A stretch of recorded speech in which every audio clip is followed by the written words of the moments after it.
Positive interdependent जो relation है वो किस किस्म का होता है? We watering you, you watering us. As a result बच्चे की जो तालीम और तरबियत है वो बड़ा तेज़ी से होती है, यानी म्यूचुअल कोऑपरेशन से, म्यूचुअल काउंसलिंग से, म्यूचुअल कोऑर्डिनेशन से बच्चे की बेहतर तालीम और तरबियत हो सकती है। As a teacher, as a parent, हमें ना बच्चे के अंदर यकीन पैदा करने की ज़रूरत है। हमारा जो बच्चों के साथ जो रवैया होता है, बारहा दफ़ा देखा गया है, वो डिस्करेजिंग होता है। रवैया जो है बच्चे के साथ इनकरेजिंग होना चाहिए। एक मिसाल लेते हैं, एक नया टीचर किसी क्लास में दाखिल होता है, दाखिल होते ही इंट्रोडक्शन के बाद, दुआ सलाम के बाद वो ना बच्चों से एक क्वेश्चन करता है। सारे बच्चे हैंड रेज करते हैं सिवाय एक बच्चे को।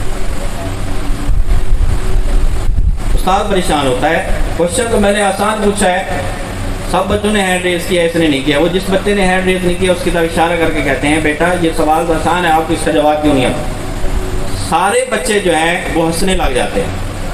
उस्ताद तो उस्ताद होता है, उस्ताद को ना समझ आ जाती है कि ये शायद क्लास का सबसे वीक स्टूडेंट है। उस्ताद करता क्या है?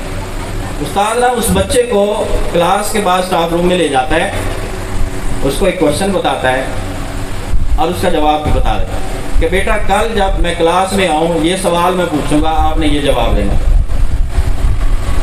तो नेक्स्ट डे जब उस्ताद क्लास में जाता है, क्वेश्चन करता है जिसका जवाब ऑलरेडी बच्चे को पता है, जो हाथ प्रीवियस डे में सारे खड़े थे आज वो सारे नीचे हैं सिवाय उस बच्चे, जिसका हाथ नीचे था आज उसका हाथ क्या ऊपर। उस बच्चे ने उस सवाल का जवाब दिया, उस्ताद ने उसको इनकरेज करने के लिए क्या किया, सारी क्लास से क्लैपिंग करवाई।